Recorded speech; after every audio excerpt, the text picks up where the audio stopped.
Ito yung aking soy honey garlic na Chinese broccoli or kale or gailan ang tawag niya sa Thailand, gailan or kailan.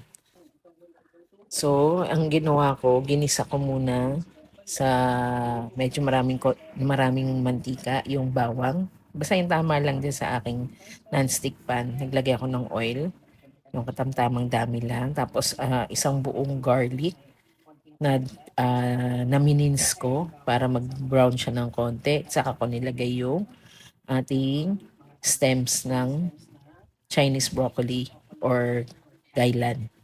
Tapos nilagay ko yung konting soy sauce and then honey.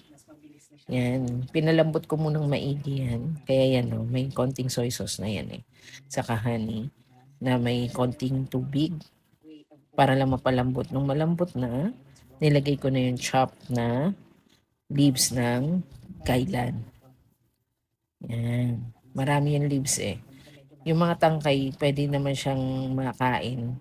Kumbaga, lutuin mo lang siya ng maigi. Para rin kasi siyang kangkong. Pero mas malambot kasi ang kangkong natin. Sa kanila medyo matagal ang magpalambot nitong tangkay ng gailan. Yan. So, nilagay ko lahat yung mga dahon dyan. Oh, chinap ko na. Mas madali kasi i-handle kung nakachop na siya. Malalalapad kasi yung dahon niya eh. Oh, pero madali lang naman siya maluto. Saglit lang. Tinagalan ko lang dun sa mga tangkay. Para sure na lutong-luto siya. Wala tayong hinalong iba dyan, kundi yung konting soy sauce, konting honey, konting water, tapos mantika, saka bawang. Yan. Yan lang yung ano niyan. Tapos para anuhan mo na siya. Lutuin mo na siya sa una, malakas yung apoy. Siyempre, pakuluin muna natin yan. Tapos hihinaan mo na medium heat lang talaga dapat. Yan. May naipit kasing mga dahon kaya inusog ko muna. Yan. Konti lang kalalabasan yan. Kasi yung nabili ni sister, parang 2 beses ko siyang niluto. Yung iba nilalagay, pwede mo rin siya kasi ihalo sa sabaw. Nalo ko siya sa nilaga kahapon, nilagang buto-buto. Tapos kanina yung sinigang na bangus, nilagyan ko rin ng ganyan. Masarap siya. Hindi, parang ano nga din, kangkong din talaga. Tapos pwede siyang lutuin na ganyan, gisado lang. Or pwede rin yung binlunch. I-post ko din dito yung binlunch ko muna tapos nilagyan ko ng oyster sauce with garlic.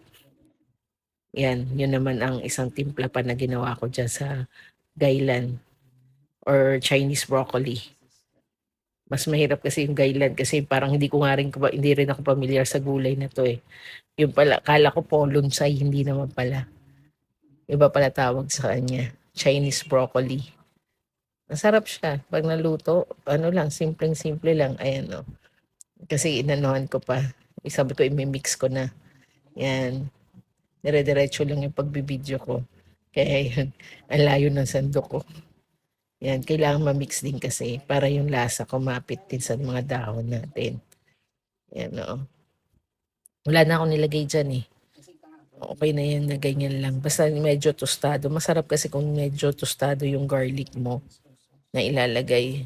Yung pumunta kami sa Thailand, ang pagkakaluto niyan parang stir fry sa wok talaga niluluto yun.